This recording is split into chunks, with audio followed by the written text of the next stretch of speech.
So we're back again. That last play run by the Colts, handoff to the bulldozer. The holds were shut down, and he lost 10 yards on the play. So we're looking at second down at the 35. So let's make that adjustment.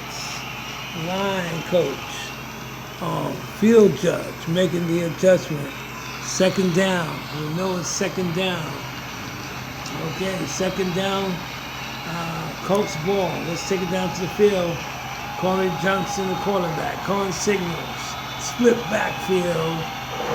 Hand off to the bulldozer. He's in trouble and he gets nowhere as the hole is plugged up again. Another loss for the bulldozer.